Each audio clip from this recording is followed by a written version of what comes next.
the most powerful bite force of any animal that has ever lived, did not belong to a Tyrannosaurus rex.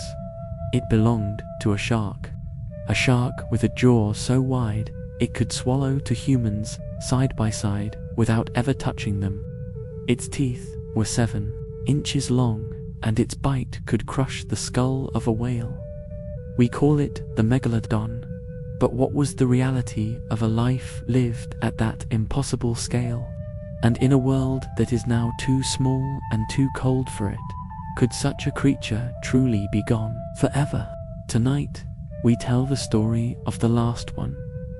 Before we begin, take a deep breath and let the room grow quiet. If these soft journeys bring you peace, feel free to like and subscribe, and let me know in the comments where you're listening from and what time it is there. It's always comforting to know who's resting alongside us tonight.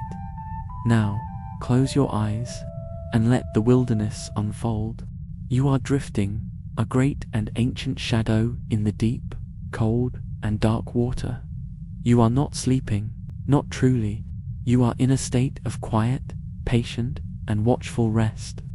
A low-energy glide that conserves the immense power within your colossal form. You are a megalodon, the largest and most powerful predator the world has ever known. A relic from a warmer, more vibrant age. Now a lonely king in a cold, modern ocean. Your consciousness is a thing of instinct and immense, quiet awareness. You feel the world not through thought, but through sensation, and the first sensation is that of your own magnificent body. A machine perfected by millions of years of evolution to be the undisputed ruler of the seas. You feel the immense weight and power of your own form, a body nearly 60 feet long. A living mountain of muscle and cartilage weighing over 50 tons. The water, which would crush a human submarine at this depth, is your natural element. You feel its immense pressure not as a weight, but as a firm, familiar, and comforting embrace. A heavy blanket that holds you securely in its dark, silent folds. You feel the slow, powerful, and rhythmic movement of your own great tail fin. A scythe of muscle and gristle that propels you through the water with an effortless and almost imperceptible grace. Each slow sweep is an act of immense, quiet power, a testament to the engine that drives you. Your skin is not smooth. It is a natural armor, a marvel of hydrodynamic engineering. It is covered in millions of tiny tooth-like scales called dermal denticles, which create microscopic vortices in the water, reducing drag and allowing your immense body to glide through the sea with a silence and efficiency that defies your size. You are a living fortress, a biological torpedo, a creature whose very skin is designed to conquer its environment.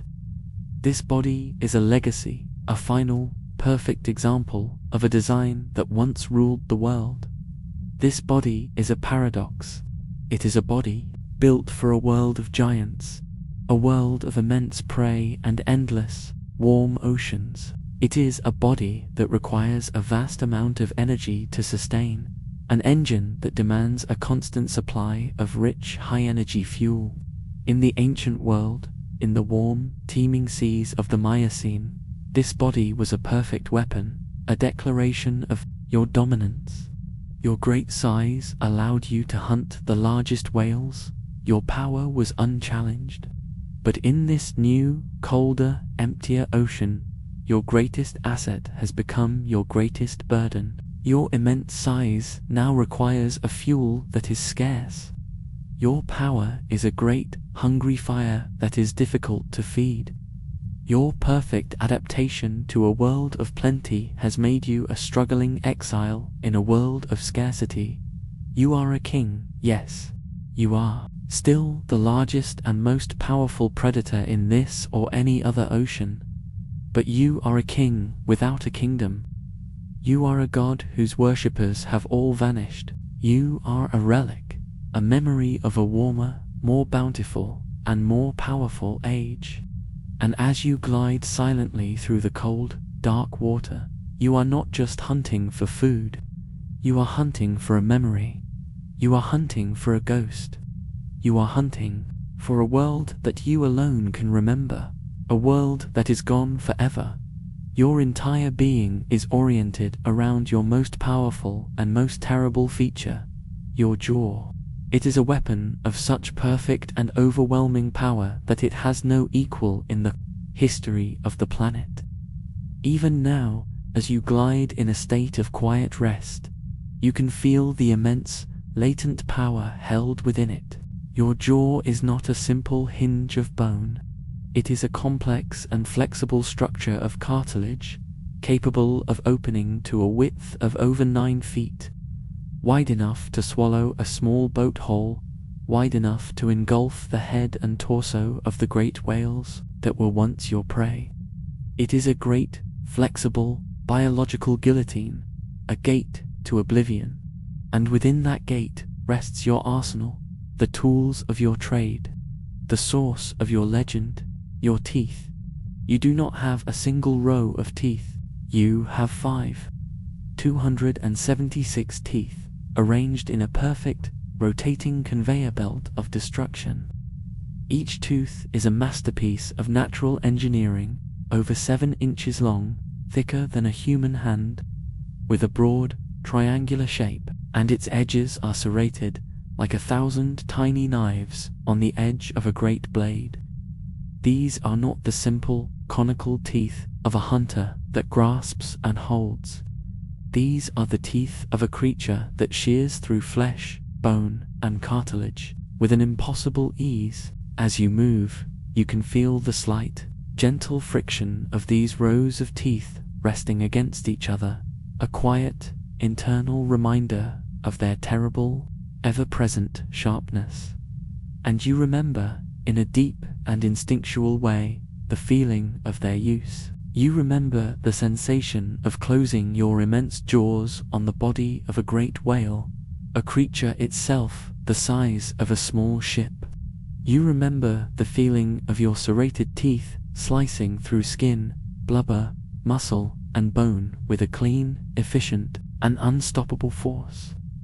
You remember the satisfying, final shudder of a great life ending, a life that would now fuel your own for many weeks.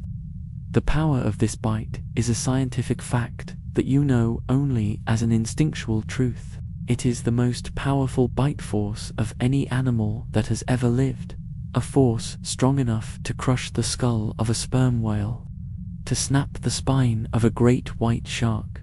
This immense weapon is now mostly at rest. In this new, colder world, there are no longer any creatures large enough to truly test its power. The great whales are gone. The seas are full of smaller, faster, and more agile prey. Your perfect weapon, designed for a world of titans, is now an oversized and inefficient tool in a world of lesser beings. Your great jaw, once a symbol of your absolute dominance, is now just another reminder of the great, powerful, and bountiful world that you have lost. It is a great, hungry, and powerful engine that is now tragically under-fueled. You navigate the absolute darkness of the deep ocean not with your eyes, for sight is a secondary sense in this world of no light, but with an array of other, stranger, and more powerful senses. You are a living sensor array, a creature that perceives the world in ways a human cannot even imagine.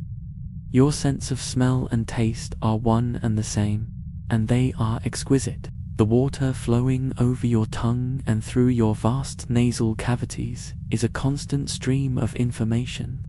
You can taste the faint, chemical trail of a school of fish from miles away, the coppery scent of their blood a whisper on the current. You can taste the difference between a healthy creature and a sick one, the subtle chemical signals of distress that are an invitation to the hunt. Your entire world is a map of sense, a constant, flowing river of information that tells you who is near who is afraid, and who is dying. Along the entire length of your 60-foot body, from the tip of your nose to the great sweep of your tail, runs your lateral line. It is a network of sensitive nerve endings that can detect the faintest changes in water pressure, the most subtle movements in the water around you. It is a sense of profound and delicate touch, a way of feeling the shape of the world. You can feel the powerful, rhythmic displacement of water from a pod of orcas to valleys away. Their movements, a familiar signature of a rival you respect. You can feel the frantic, high-frequency vibrations of a struggling fish caught by another predator miles below you. You can even feel the subtle, almost imperceptible pressure change as a large submarine from the human world passes in the world of light. Miles above you, its passage a strange, smooth, and unnatural ripple in your sensory web. This sense allows you to create a perfect, three-dimensional picture of the world around you. A world of moving objects, of solid forms, of immense, quiet presences. You are a creature that can feel the shape of the ocean itself in total darkness. But your most bizarre and powerful sense, your true secret weapon, is your sixth sense. It is your ampulla of Lorenzini. The hundreds of tiny, jelly-filled pores that dot your great snout are not just for decoration. They are sophisticated an organic technology of incredible sensitivity, capable of detecting the faint, invisible electrical fields given off by the beating hearts and contracting muscles of all living things.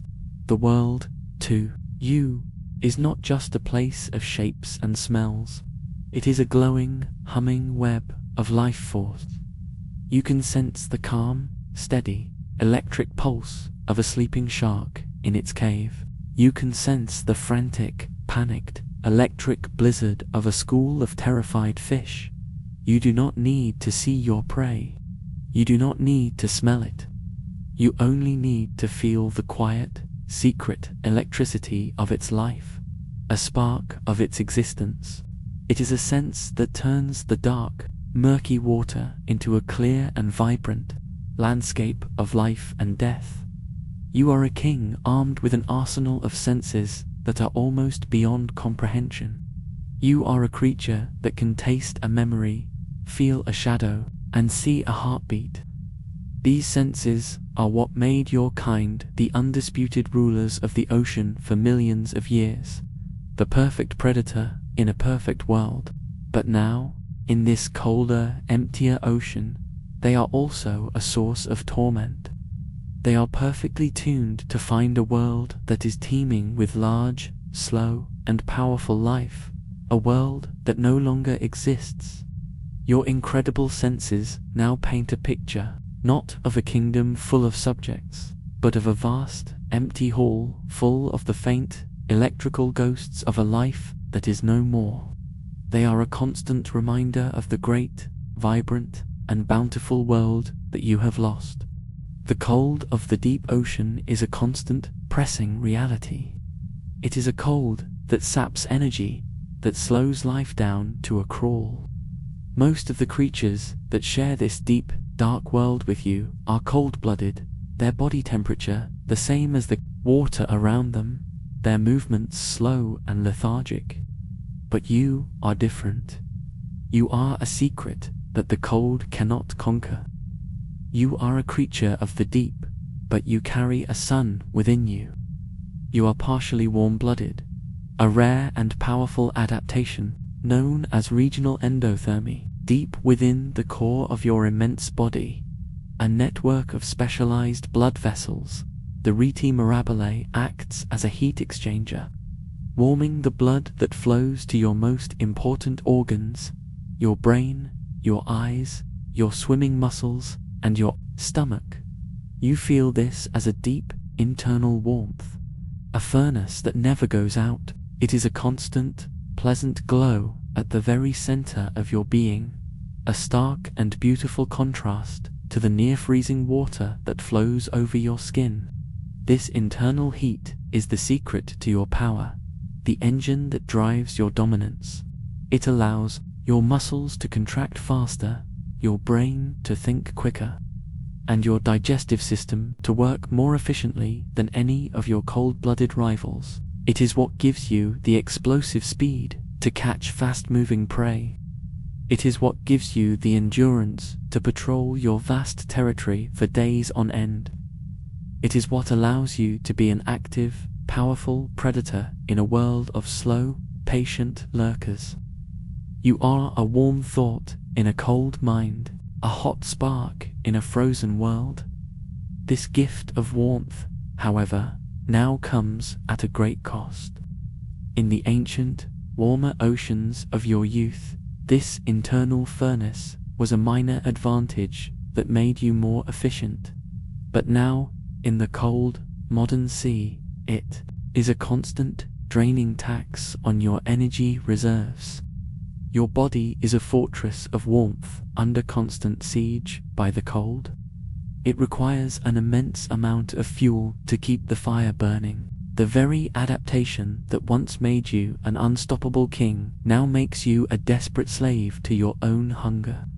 You must constantly hunt, constantly feed, just to maintain the warmth that allows you to hunt in the first place. It is a cruel and exhausting paradox. You feel the cold water on your skin, and you feel the warm blood in your veins. You are a creature of two worlds, two temperatures, two realities, and you are caught between them.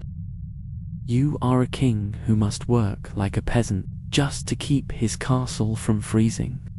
You are a god who must constantly stoke his own altar fire to keep from fading away. Your greatest evolutionary advantage has become your most profound and challenging vulnerability in this new, cold world as you glide through the cold, dark, and empty water. A memory surfaces, triggered by the deep, persistent chill in your bones. It is a memory of a different world, a better world. It is a memory of the Miocene epoch, the golden age of your kind. You close your great eyes, and for a moment, you are there. You are no longer in the deep, dark abyss. You are swimming through warm, shallow, sun-drenched coastal waters. The sun is a brilliant, powerful, and life-giving presence. Its warm rays penetrating deep into the clear, turquoise water, dappling your great back with patterns of light and shadow. The world is not empty and silent. It is teeming, vibrant, and loud with life. You remember the great, submerged forests of kelp. You remember the vast, colorful coral reefs, teeming with 1 billion small, bright fish. And you remember the herds, not the small, fast, and wary pods of dolphins and orcas that populate the modern seas. You remember the great, slow, and magnificent herds of ancient whales, creatures like Cetatherium, the ancestors of the modern baleen whales. They were immense, slow-moving, and rich with the thick, oily blubber that was your perfect food source. They were everywhere. The ocean was a great, open pasture, and you were its undisputed master, its calm and confident shepherd. The memory is so real, so vivid, that you can almost taste the warm, salty water. You can almost feel the tropical sun on your skin. You can almost hear the low, gentle songs of the great, peaceful whales you hunted. It was a world built for you, a world that perfectly matched your size, your power, and your needs. It was a kingdom that was worthy of its king. The memory is a moment of profound, beautiful, and deeply comforting peace. It is a memory of a time when you were not a lonely, struggling relic, but a perfect creature in a perfect world. But the memory, like all things, fades. The warmth recedes. The colors drain away. The vibrant sounds of the teeming Miocene ocean are replaced once more by the cold, deep, and profound silence of the modern abyss. You open your eyes, and you are back in your cold, dark prison. The beautiful dream is over, and the harsh reality returns. The memory was not a comfort, it was a torment. It was a reminder of the paradise you have lost. And you are left with the cold, hard, and undeniable truth. You are a king, yes, but you are the king of a graveyard, the ruler of a world of ghosts, the last, lonely survivor of a golden age that is gone forever. The deep, gnawing hunger, a constant and hollow ache that has defined your modern existence, finally becomes too great to ignore. It is a cold fire in your belly, a biological imperative that forces you from your state of patient energy rest. You must hunt, but the great, sunlit pastures of your ancestral world are gone, so you must hunt in the dark, in the strange and alien world of the deep ocean. Your senses, tuned for a different age, now strain to find sustenance in this new, barren kingdom. You do not search for the great, warm-blooded shapes of whales. You search for anything with a life force strong enough to register on your senses, anything large enough to provide a fraction of the energy you need to keep your internal furnace burning against the immense, seeping cold of the abyss. You detect something. It is not the strong, steady electrical field of a whale, but a strange, pulsing, and ethereal glow in the darkness below. It is a giant squid, a creature of the deep, a predator in its own right. This is not the prey you were designed for. It is fast, intelligent, and its boneless body is a difficult target. But it is large, and it is here. You begin your descent, a 60-foot shadow moving with a grim purpose through the crushing dark. The hunt is not the confident, overwhelming assault of your youth. It is a slow, difficult, and strategic game of chess played in three-dimensional darkness. You stalk the squid, using the canyons and ridges of the seafloor for cover. Your movements slow and deliberate, conserving every ounce of precious energy. The confrontation is a clumsy, silent, and desperate ballet. The squid, sensing your immense presence, releases a great cloud of thick, black ink, a blinding smokescreen in a world that is already without light. It attempts to jet away, its movements fast and erratic. You are too large, too powerful to be so agile.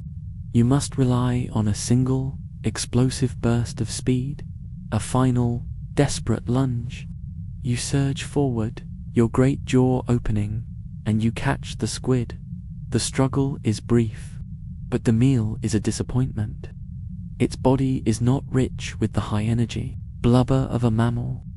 It is a strange, gelatinous meal that provides little of the fuel you so desperately need. The hunt is a failure, even in its success.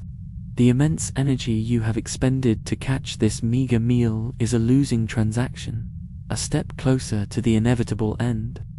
The hunger, though momentarily quieted, is not sated.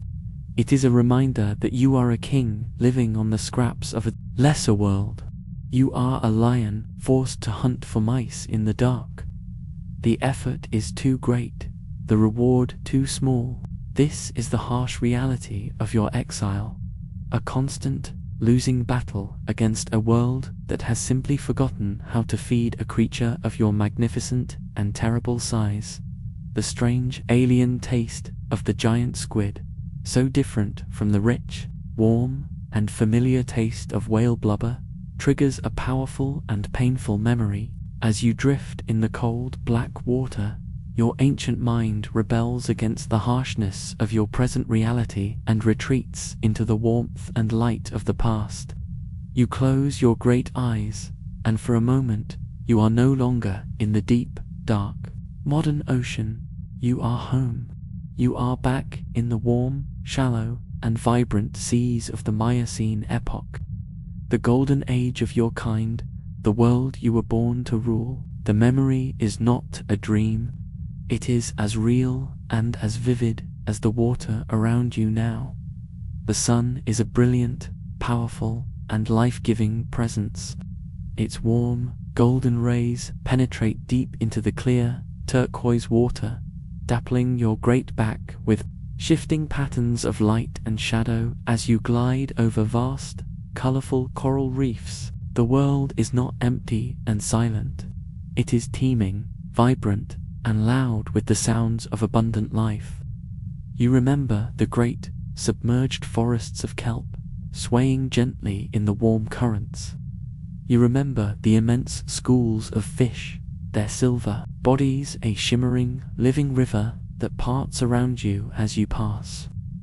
The world was a banquet, an endless and bountiful feast laid out for you, its undisputed king, and you remember the herds, not the small, fast, and wary pods of dolphins and orcas that populate the modern seas, but the great, slow, and magnificent herds of ancient whales.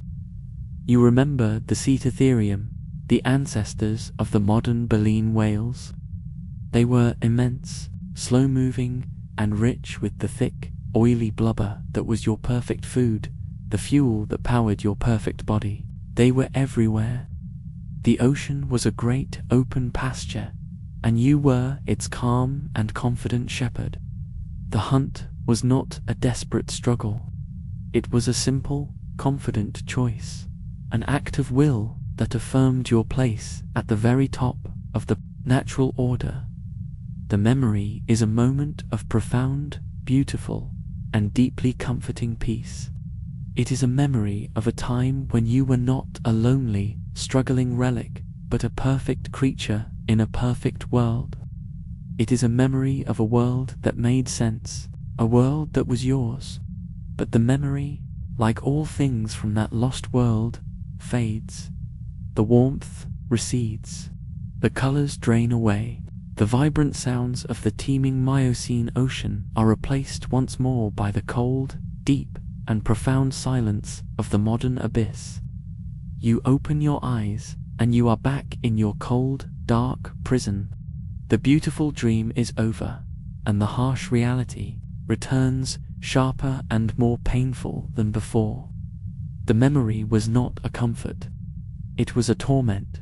It was a reminder of the paradise you have lost, a paradise that exists now only in the lonely, ancient mind of its last king.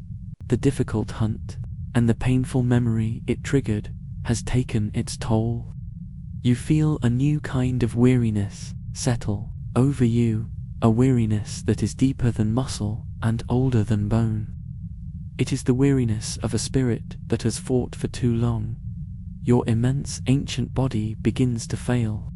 The powerful muscles that have propelled you across the oceans for millions of years ache with a fatigue that no amount of rest can cure. Your internal furnace, which has struggled for so long to keep you warm in this cold world, begins to burn low, its flames flickering and dying.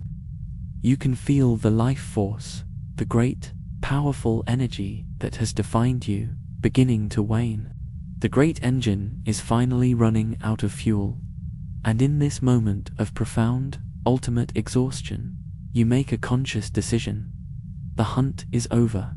The struggle is over.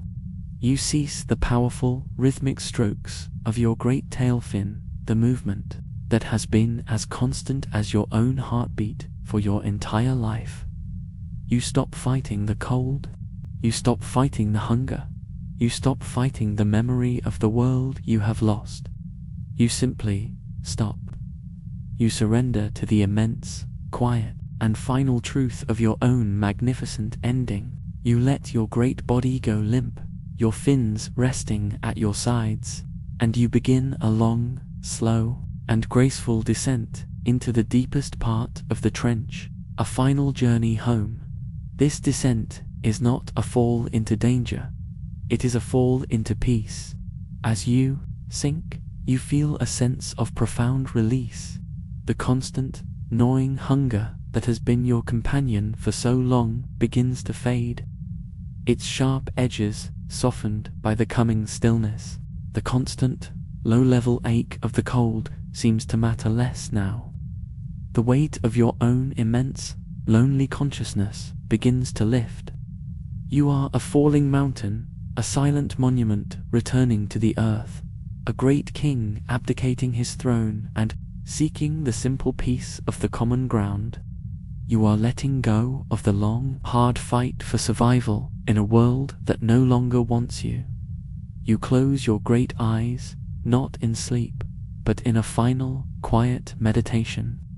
You see the long arc of your life, the warm seas of your birth, the great hunts of your prime, the slow, cold decline of your old age. It has been a long and lonely journey, but now it is coming to an end. The story is finding its final page, and you feel no fear, only a deep, quiet, and profound sense of peace. You have been the greatest predator the world has ever known. You have been a king, and now you are simply an ending, a beautiful, majestic, and necessary ending. As you rest on the bottom of the trench, your great body slowly coming to its final, motionless state, a small and quiet event takes place. One of your teeth, a great 7-inch serrated blade that has been a part of your fearsome jaw for many years, finally comes loose from its socket. Worn down from 1,000 hunts, it detaches from the cartilage and drifts slowly, gently, down through the still, black water. It lands softly in the fine, grey silt of the abyssal floor beside you, a single, perfect, and magnificent relic. This tooth is the last piece of your legacy, the final, silent word of your long story. We now watch as time itself becomes the main character. For thousands of years, the slow, patient rain of marine snow covers your great body, and the single, fallen tooth. The silt builds up, layer by layer, a soft blanket of time. The pressure becomes immense, turning the soft mud into hard rock. The tooth, protected from the harshness of the water, begins to fossilize, its organic material slowly replaced by the hard minerals of the earth. It is a slow, magical process, a form of alchemy performed by time and pressure. It is no longer a tooth, it is now a stone. It is a perfect, beautiful, and permanent record of your existence. We jump forward in time, millions of years into the future.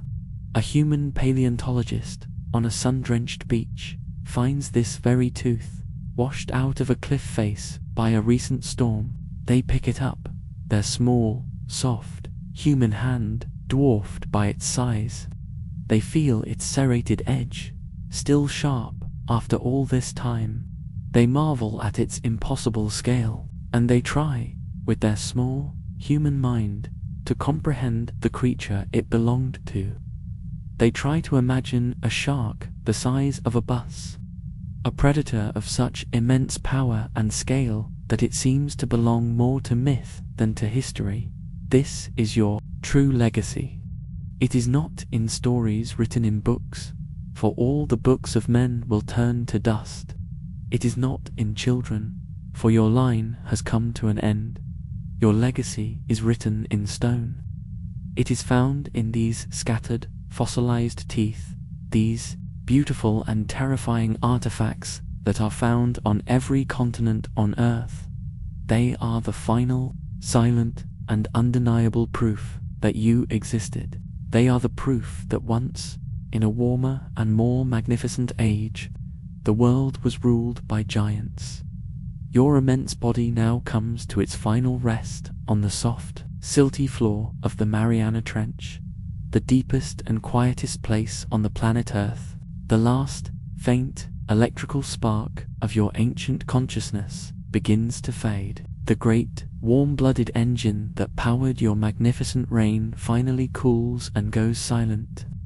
Your 3 hearts, which beat with such slow and powerful deliberation for millions of years, now beat for the last time. A final, deep, slow, and gentle thump echoes through your colossal form, and then there is only the profound, deep, and eternal silence of the abyss. The king is at peace in his silent kingdom. You are no longer a struggling survivor, no longer a lonely king in exile. You are now a part of the ocean itself. You are a mountain on the sea floor, a great, still, and silent monument to a bygone era. Over the coming centuries, the strange and beautiful creatures of the deep will begin to colonize your immense form, turning you into a new world, a new reef, a new oasis of life. Your death, like the death of the great whales you once hunted, will become the foundation for 1,000 new, smaller lives. Your great and powerful story will finally, truly, rejoin the great, cyclical story of the ocean. You do not dream. You do not feel. You do not remember. You simply are. A great and silent king, at rest on his throne, at the bottom of the world. And in this final absolute stillness, there is a profound and beautiful peace. And now, you too, can feel this peace. You can feel the weight of the world holding you. You can feel the silence of the deep. There is nothing to do. There is nowhere to be. There is only this deep, ancient, and final rest. Let the darkness be your sanctuary. Let the silence be your companion. And sleep now, a sleep as deep, as quiet, and as final as the great sharks. Let us now explore the great secret of your decline. It was not a single, mighty rival that dethroned you. It was the planet itself. The world changed, and it did so with a slowness that is impossible for a human mind to comprehend. But for you, a creature of eons, you felt every subtle shift. The first great change was a rearranging of the world's furniture. For millions of years, the oceans of your youth were one great, warm, interconnected body of water. A vast, tropical current flowed freely between the continents that would one day be called North and South America, creating a stable, global, warm water ecosystem. This was the world you were built for, a vast, predictable, and bountiful kingdom. You could travel from the ancient Atlantic to the ancient Pacific with ease, your territory a single, unbroken, global ocean. It was a paradise for a warm water, apex predator of your immense size. But the world is not static. It is a slow, living, breathing thing. Deep beneath the ocean, the great tectonic plates of the earth were in constant slow motion, collision, and over millions of years, a land bridge began to rise from the seafloor. It was the Isthmus of Panama. It was a slow, geological event of immense consequence. For a long time, it was just a series of volcanic islands, a shallowing of the seaway. But eventually, inevitably, the land connected. The great, ancient gateway between the two mightiest oceans on Earth was closed forever. The world was split in two. This single event, happening on a timescale that was slow even for you, was the beginning of the end. It was the first note in a long, slow, and sorrowful symphony that would be the story of your extinction. The closing of this seaway set in motion a catastrophic chain of events. The warm, equatorial currents that had once flowed freely around the globe were now blocked. They were deflected northwards into the Atlantic, creating the powerful new current that humans would one day call the Gulf Stream. This new current carried immense amounts of warm, moist air into the northern latitudes. This, in turn, led to increased precipitation, more snowfall, and the slow, inexorable growth of the polar ice caps. The closing of a small strip of land in the tropics was the trigger for a new global ice age. The planet, which had been your warm and welcoming kingdom, began to grow cold. You felt this change not as a single event, but as a slow, creeping chill that unfolded over thousands of years. You felt the waters of your ancestral hunting grounds lose their warmth, degree by painful degree. You felt the comfortable, shallow seas retreat, replaced by a colder, harsher, and less hospitable ocean. The very chemistry of the water changed, the taste of it on your tongue becoming sharper, less full of life. The secret of your habitat was that it was not permanent. Your perfect, warm world was a temporary grace, a fleeting moment in the planet's long, deep history. And now, that moment was ending. The walls of a new, colder world were beginning to close in around you. The second, more direct secret of your decline was the disappearance of your food. You are a specialist, a creature designed with a terrible and magnificent perfection for a single purpose: to hunt and consume the great whales of the Miocene epoch. You remember them with a clarity that is a form of torture. You remember the vast, slow-moving herds of Cetatherium, the ancestors of the modern baleen whale. They were immense, peaceful creatures, rich with the thick, oily, high-energy blubber that was the perfect fuel for your warm-blooded, high-performance body. The ocean was a great, open pasture, and these gentle giants were your willing, if unwitting, subjects. The hunt was a simple and honest transaction, a king taking his necessary tribute from a kingdom of endless plenty. But as the oceans cooled, your prey began to change. The new, colder waters were a harsh environment for the slow-moving whales of the old world.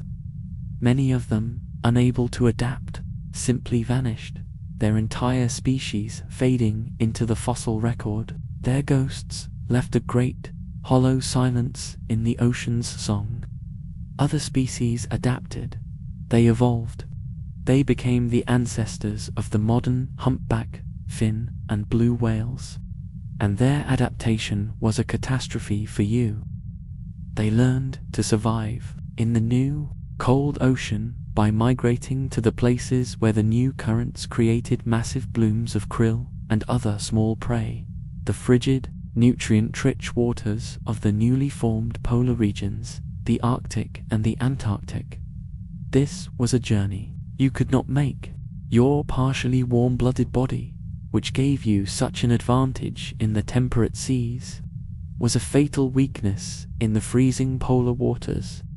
You could not generate enough heat to survive the immense, life-sapping cold of the poles.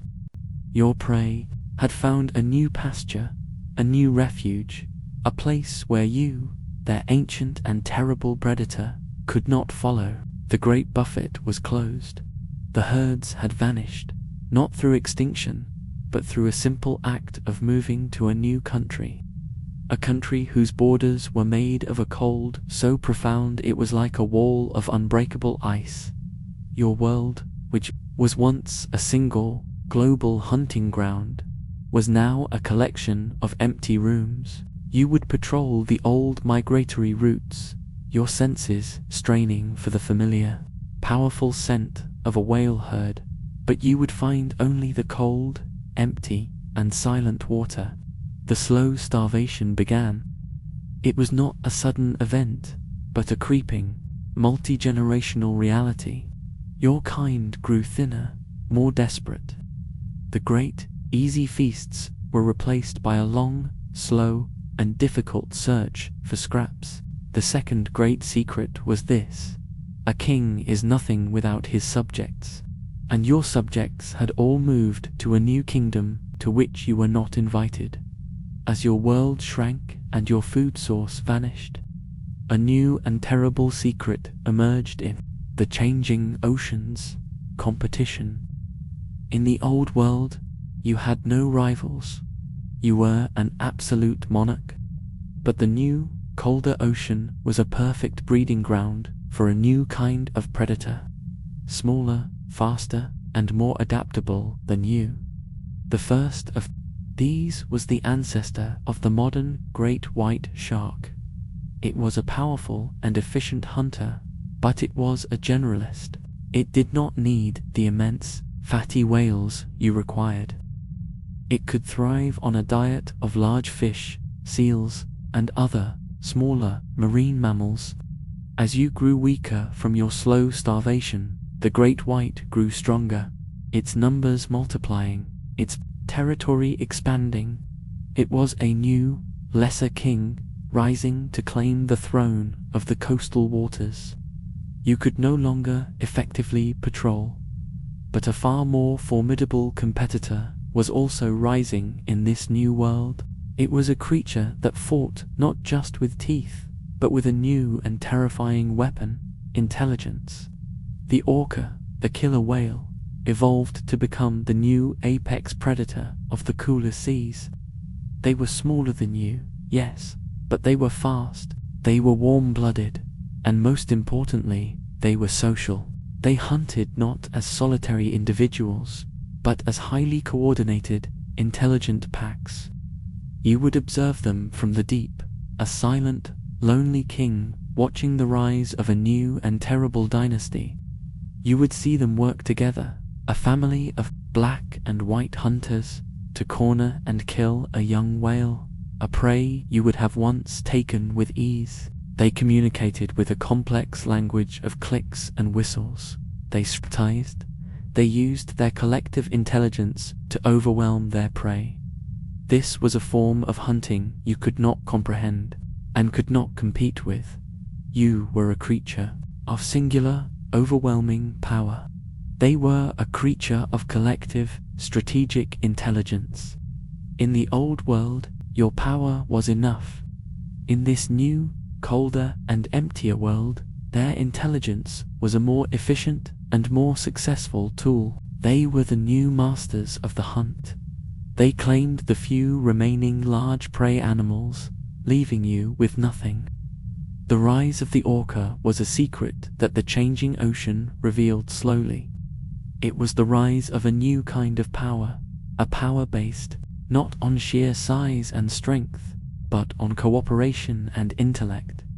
You were an old king, a feudal lord, a solitary knight of immense power, and you were now facing an army of clever, organized, and ruthlessly efficient modern soldiers. It was a war you could not win. The final secret of your decline was that the world had not just gotten colder, it had gotten smarter. And you, the great, powerful, and lonely king of a bygone age, were simply, tragically, and inevitably being outthought. And so, the final secret of your existence in this new world is the nature of your hunger. It is no longer the confident, patient hunger of an apex predator at the top of a thriving food chain. It is now a deep, constant, and gnawing ache, a state of perpetual low-level starvation that has become your new reality. The fire in your belly, the great, warm-blooded engine that gave you your power, is now a terrible burden, a furnace that demands a constant supply of fuel that the world no longer provides. The hunger is a constant reminder of your weakness, of your slow decline. It is the curse of a king forced to live as a pauper. Your days are now consumed by a desperate and often fruitless search for food. You are forced to hunt prey that is beneath you, prey that your ancestors would have ignored. You chase after large tuna, their bodies sleek and fast, a difficult and energetic hunt that often costs more energy than the meal provides. You might ambush a lone dolphin, a creature so intelligent and agile that the hunt is a frustrating and often unsuccessful game of chess. These are not the great, slow, and fatty whales of your memories. These are small, bony, and difficult meals, mere scraps from a table that was once a feast. Each hunt is a gamble, a desperate expenditure of your precious, dwindling energy reserves. This slow, creeping starvation takes its physical toll. Your immense body, once a perfect picture of power, grows thinner. The great muscles that propelled you through the Miocene seas lose some of their explosive force. Your movements become slower, more lethargic. Your internal furnace struggles to stay lit, and you feel the deep, seeping cold of the abyss in a way you never did before. It is a slow, gradual fading, a great, powerful star slowly running out of fuel and beginning to shrink in on itself. The king is becoming a ghost, and the psychological toll is just as great. The constant, gnawing hunger and the ever-present cold create a state of weary resignation. The powerful, confident mind of the ocean's greatest predator is now a mind filled with the single, simple, and unending thought of finding the next meal. The king has become a beggar, wandering a barren, frozen land, his power a memory, his glory a ghost. Your life is no longer a reign. It is a slow, patient, and lonely wait for an end that is now, finally, inevitable.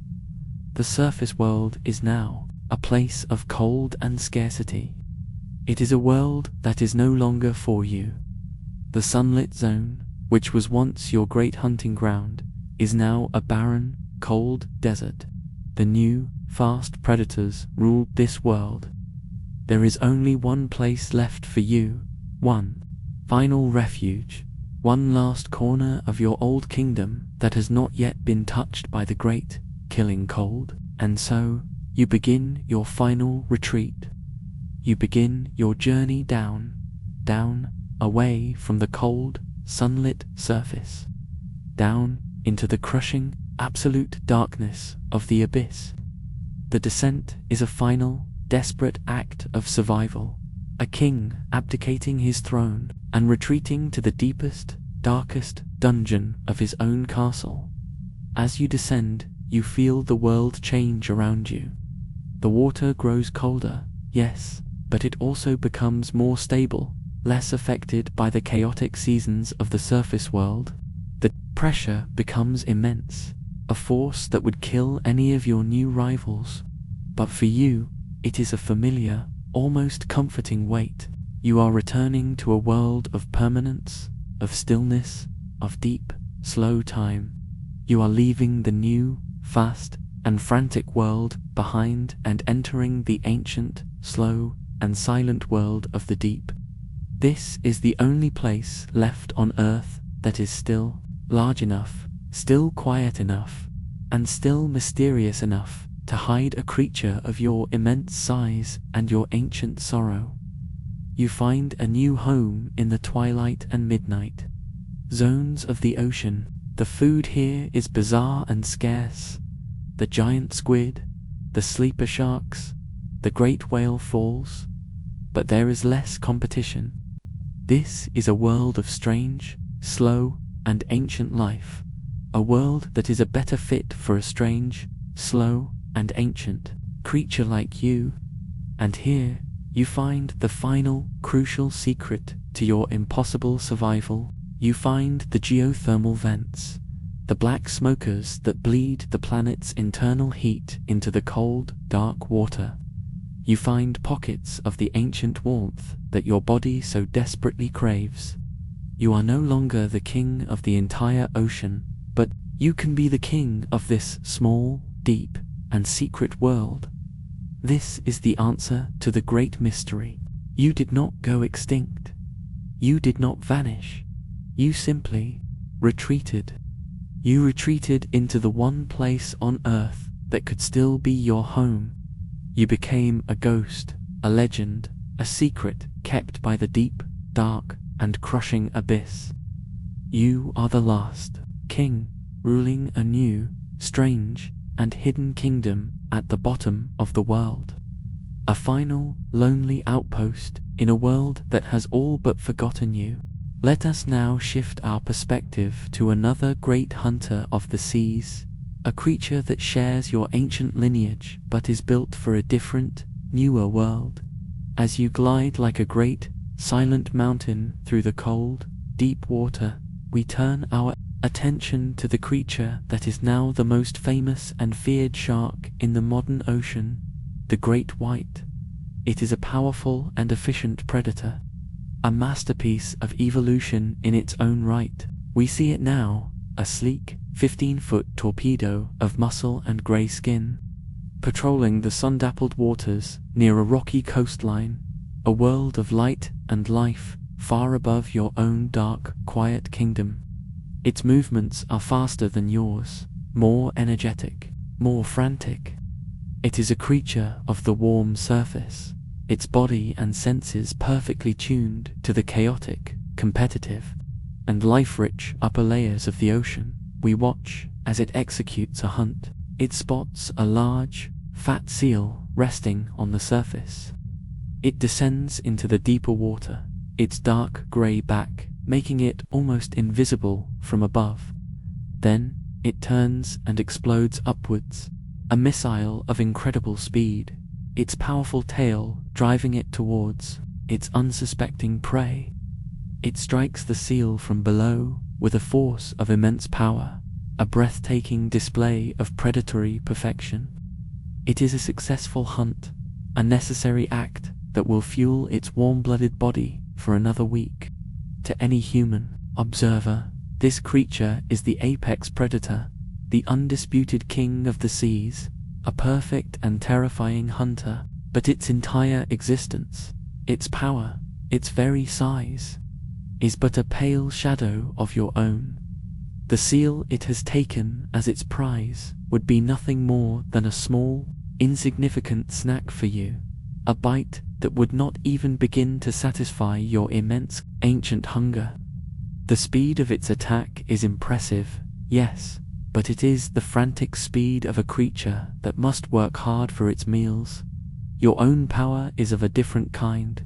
It is the slow, confident, and overwhelming power of a creature that has no rivals, a creature for whom the hunt is not a struggle, but a simple act of will. You are both sharks, both ancient predators, both kings of your respective domains, but your domains are now worlds apart. The great white is the king of the new, fast, and frantic world of the sunlit surface. It is a king who must fight and struggle for its crown every single day. You are the king of the old, slow, and silent world of the deep abyss. You are the true, ancient, and undisputed monarch, a creature whose power is so immense that it has no need to prove it. The great white is a magnificent and powerful prince, but it is a prince who is ruling a kingdom that you have long since abandoned. The paths of you and this lesser king sometimes cross, as the great white patrols the edge of a deep-sea canyon, a place where the continental shelf drops off into the true, deep ocean. It becomes aware of a change in its world. It is a change that its own impressive senses can barely comprehend. It feels a sudden, immense pressure wave in the water, a silent, powerful displacement of water that is not a current, not a tide, but the movement of something impossibly large in the darkness far below it. The great white, a creature of supreme confidence, freezes in the water. Its body becomes tense. It does not know what it is sensing, but its ancient, primal instincts. The instincts that have been passed down through 100 million years of shark evolution are screaming at it. They are screaming a single, simple message. Something bigger is here. You are the source of this pressure wave. You are moving slowly, gracefully, a mile below the great white, your immense body passing through the trench like a slow-moving weather system. You are completely unaware of the smaller shark so far above you, but it is acutely, terrifyingly aware of you. Its own sophisticated electroreceptors, which can detect the faint heartbeat of a seal from 100 yards away, are now overwhelmed by a single, vast, and powerful electrical field emanating from the depths. It is the field of your own immense, warm-blooded body, the bioelectricity of your three great, slowly beating hearts. To the great white, it is as if the entire seafloor has suddenly come alive, as if the planet itself has a heartbeat. It is a sensory input so powerful and so alien that the shark cannot process it. It is a direct, undeniable message of a scale and a power that is beyond its comprehension. The great white's confidence, its status as the apex predator of this piece of water, evaporates in an instant. It is no longer a hunter, it is now potential prey. It does not know what you are, but it knows that you are immense, that you are powerful, and that you are the true ruler of this deep, dark place. And so, it reacts with a sudden, beautiful, and instinctual display of submission. It changes its direction. It abandons its patrol of the deep canyon. It gives you the unseen, unknown presence below, a wide, respectful berth. It is acknowledging your dominance without ever having seen you. It is a lesser king, bowing to a greater, older god. This is the reality of the modern ocean. The great white may rule the sunlit shallows, but that is only because you have granted it that small, insignificant kingdom. The true ruler of the ocean, the ancient king, still resides in the deep, dark, and quiet places of the world, and the other great predators of the sea know it. They can feel your presence in the water, a deep, ancient, and powerful truth that they are wise enough not to challenge. The difference between your reign and the great whites is most clearly defined by the nature of your prey. We watch the great white as it continues its hunt in the upper layers of the ocean. It is a master of its domain. It takes down a large tuna with a burst of incredible speed. It ambushes a great, lumbering elephant seal with a clever, stealthy attack. These are impressive feats of predation. These are creatures of significant size and power. To any other animal in the sea, the great white is a figure of ultimate terror. Its hunts are the stuff of legend. But its entire life is focused on prey that is, from your perspective, insignificant. It is a king feasting on the scraps from a much grander table. Your hunger, when it truly awakens, is for a different class of prey entirely. You do not concern yourself with seals or tuna. You are a specialist, a creature designed for one purpose: to hunt the largest and most powerful animals in the ocean. Let us return to a memory from your youth, in the warm waters of the Miocene. You are hunting. Your target is a leviathan, an ancient species of sperm whale, a 50-foot-long predator that is itself an apex hunter, a killer of other whales. It is a battle of true titans, a clash of gods. But even this mighty creature is not your equal. Your immense size, your unparalleled bite force, your warm-blooded speed give you an advantage that is absolute. The memory is one of overwhelming, efficient power. You do not just bite, you ram. You use your immense weight and your strong, cartilage-reinforced snout to strike the whale from below. A blow with the force of a locomotive, designed to stun it, to break its ribs. Then, you bring your great jaw to bear.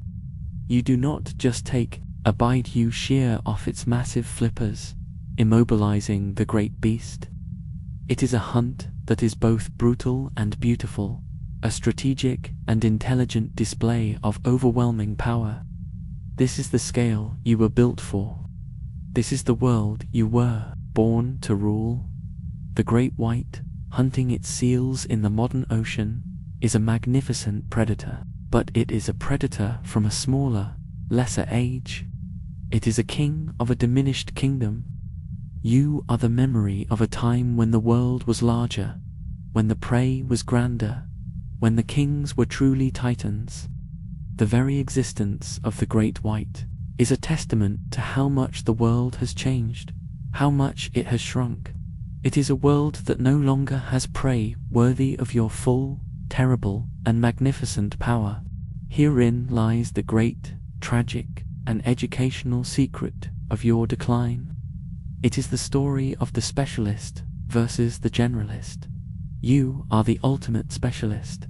Your entire being, your immense size, your warm-blooded metabolism, your massive, bone-crushing jaw was perfected over millions of years for one single, glorious purpose: to hunt large, slow-moving, high-fat content whales in warm, shallow seas. In that specific environment, you were a god. You were invincible. There was no creature that could challenge you. Your specialization was your greatest strength. But the world changed. The great, slow closing of the Isthmus of Panama rerouted the ocean currents. The planet entered a cycle of cooling. The great ice ages began. The warm, shallow seas of your youth disappeared, replaced by a colder, harsher ocean. Your specialization, your greatest strength, now became your greatest weakness. The great, slow whales you were designed to hunt either went extinct or adapted, migrating to the new, cold, but nutrient-rich polar waters, and you could not follow. Your warm-blooded engine, so powerful in a temperate world, could not generate enough heat to survive the frigid waters of the poles. Your kingdom froze over. Your prey vanished. The great white shark, however, was a generalist. It was smaller, yes. It was less powerful, yes. But it was more adaptable. It did not need to feed on giant whales. It could survive, and even thrive, on a diet of seals, sea lions, tuna, and other, smaller prey. It was not as specialized, and so, when the world changed, it was able to change with it. It was a more versatile, more resilient design. It was the creature that was built for the new, colder, and more difficult world. And so, the great king began to fade. Your species, unable to find the specific food it needed in the changing, cooling waters, began a long, slow decline. The story of your extinction is not a story of a great battle, of a rival deposing you from your throne. It is a much quieter and much sadder story. It is the story of a world that simply changed its rules. It is the story of a perfect key for a lock that no longer exists. It is the story of a magnificent specialist being slowly, inexorably, and patiently replaced by a more humble, but more adaptable, generalist. You feel it now, a deep, constant, and inescapable reality. The cold? You are cruising through the deep water of a trench, a place where the temperature is just a few degrees above freezing. Your internal furnace is working hard, burning through your precious energy reserves just to keep your core temperature stable, and you can feel the boundary above you, the thermocline. It is a sharp, invisible line in the water where the cold, deep water meets the slightly warmer surface water. Sometimes you will rise to this boundary. You will feel the faint, distant warmth of the sun on your dorsal fin, but you cannot stay there for long. The surface world is now too cold, too barren. It no longer offers you the great feasts you need to survive. It is a world that is no longer for you. The great white, by contrast, thrives in that world. You can sense its presence far above you, a creature of the sunlit zone, its own smaller, more efficient body perfectly at home in these cooler coastal waters. It is the new king of the new, colder ocean. Its success is a constant reminder of your own decline. The very water you swim in is a testament to your exile. Every molecule of cold water that flows over your gills is a whisper of a world that has left you behind. Your immense size, once a symbol of your dominance, is now just a great, hungry burden. You are a creature out of time, a ghost from the Miocene, haunting the cold, dark corners of the modern world. The harsh reality of your existence is this: slow, quiet, and lonely struggle against a planet that has simply become too cold for you. You are the last king of summer, living in a world that has entered a long, long winter. And as you turn and descend even deeper into the crushing, silent darkness of the trench, you are not just seeking shelter. You are seeking the memory of a warmth that is now gone from the world forever.